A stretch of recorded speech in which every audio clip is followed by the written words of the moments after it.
Assalamualaikum warahmatullahi wabarakatuh. Bertemu kembali dengan channelnya Ibu Wiwin. Walk, walk, walk, wow. Jangan lupa guys, like, comment, share, dan subscribe ke channelnya Wiwin Mary Cahyani. Semoga kita semua dalam keadaan sehat walafiat, panjang umur, dan banyak rezeki, dan selalu dalam lindungan Allah Subhanahu wa Ta'ala. Oke guys, kali ini saya akan membagikan tips untuk mengatur keuangan rumah tangga. Jadi gini guys, kalau kita mendapatkan sebagai ibu rumah tangga nih ya, kita mendapatkan gaji dari suami, uang salary dari kantor suami, sebaiknya uang itu kita bagi-bagi guys, supaya supaya uang uang gajian itu atau uang salary itu tidak amburadul, tidak pajuet gitu maksudnya, supaya teratur. Jadi kita harus membagikan dalam pos-pos. Pos itu bukan kantor pos ya guys, maksudnya dimasukkan ke dalam banyak amplop nih guys, seperti saya nih, banyak amplop nih. Nih amplopnya nih banyak. Nih 1, 2, 3, 4, 5, 6, 7, 8, 9, 10, 11. Pokoknya semakin banyak upload gak apa-apa, yang pasti yang penting sesuai dengan kebutuhan yang akan kita postkan gitu.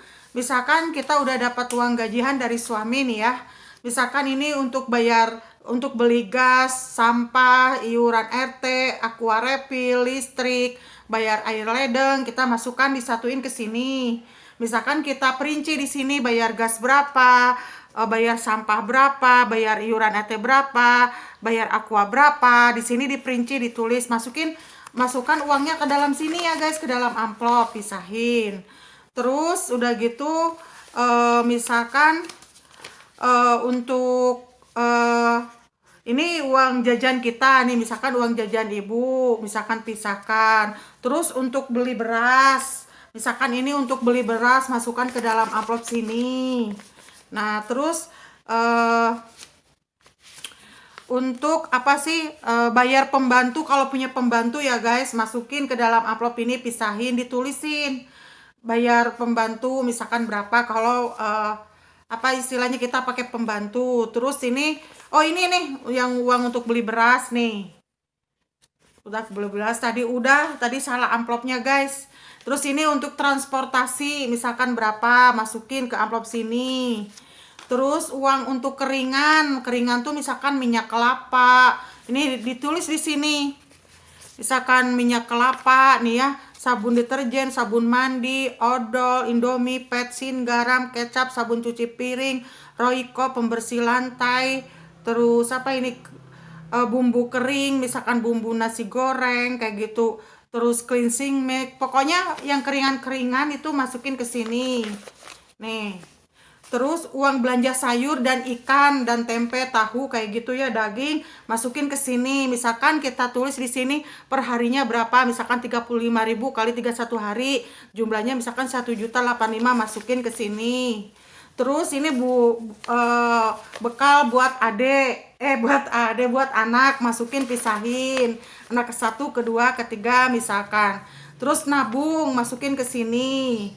Terus kalau beli buah-buahan, misalkan uang beli buah-buahan nih seminggu berapa kali, ditulis beli buah-buahannya berapa. Terus biaya tidak terduga, ini yang terpenting guys. Nih saya kan ditulisnya biaya tidak terduga 300.000 nih per bulan.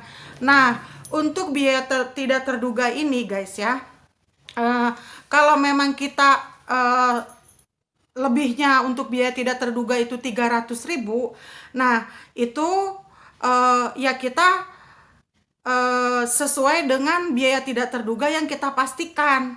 Maksudnya gini, kalau kan biaya tidak terduga itu untuk nengok orang sakit, melahirkan, nikahan, ulang tahun, dan lain sebagainya gitu ya. Yang tidak terduga kan, tidak terduga tiba-tiba diundang ulang tahun, diundang nikahan, atau nengok orang yang melahirkan, yang kayak gitu-gitu ya.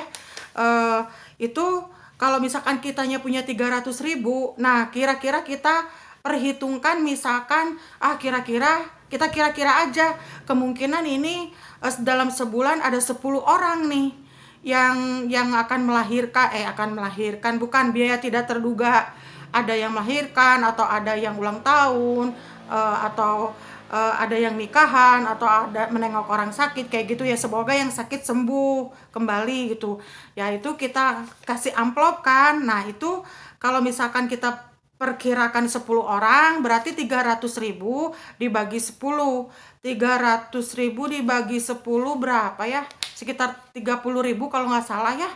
Kalau salah benerin ya guys, tulis di kolom komentar. Sekitar 30 ribuan kayak gitu. Aduh, HP-nya kemana ya? Sekitar segitulah, 30.000 misalkan jatuhnya. Kalau kita ngamplop ya kita jangan ditambahin lagi, segitu aja. Terkecuali kalau misalkan ada yang nikahan saudara, kita ngasih 30.000 misalkan malu, misalkan ya minta tambahan lagi ke suami kalau dikasih. Kalau nggak dikasih guys ya segitu aja, kita jangan memakai uang-uang yang lain gitu. Nah, kalau memang keuangan kita tidak mencukupi, sebaiknya kita mencari pekerjaan lain, usaha sampingan. Kalau misalkan suami udah kerja kantoran dan pos-pos kita ada yang tidak ketutup, kita mencari peluang usaha yang lain. Apakah kita ngelamar ke perusahaan, apakah kita membuka usaha dagang kayak gitu. Jadi gitu guys. Jadi intinya guys, kita harus menyediakan amplop-amplop ya guys, dimasukin ke dalam amplop. Nah, itu supaya keuangan kita teratur. Jadi supaya keuangan kita tidak berantakan. Kalau memang udah diposkan jangan diganggu-ganggu lagi. Jangan nanti ada orang yang minjem uang, Bu minjem uang, tapi uang kita udah dipos-poskan nih, udah pas-pasan. Ya kita jangan kasih guys, bilang aja maaf gak bisa bantu secara baik-baik. Terkecuali kalau kita ada uang lebih, dalam artian uang jajan kita, kalau ridho ikhlas, misalkan kita kasih aja, kita ngasihnya misalkan mampunya Bu, saya atau Bu atau Teh atau atau siapa, saya mampunya cuma ngasihnya 10.000 ya, kasih aja 10.000 kayak gitu. Jadi semampunya, kalau misalkan ada orang minjem uang jangan kita pinjemin, kasih aja seridonya kayak gitu. Jadi jangan mengganggu keuangan, uang belanja dipinjamkan ke teman, jangan sampai. Jadi ini sebentar ya guys, jadi kita harus memasukkannya ke dalam amplop ini. Sebaiknya amplopnya sih yang bagus ya guys, saya udah butut sih, ini udah jelek karena udah lama dipakai. Jadi pakai amplopnya yang bagus gitu kalau untuk pemula gitu. Nah itulah demikian guys ya, maafin ya guys kalau omongan saya belepotan gitu, soalnya suka bikin kontennya itu dadakan, langsung aja ngobrol, langsung aja bicara gitu, maafin kalau balelol gitu ya. Terima kasih udah menonton channel YouTube saya, semoga menginspirasi dan bisa membantu kalian untuk mengatur keuangan rumah tangga. Akhirul kata saya ucapkan wassalamualaikum warahmatullahi wabarakatuh. Bye bye, ciu,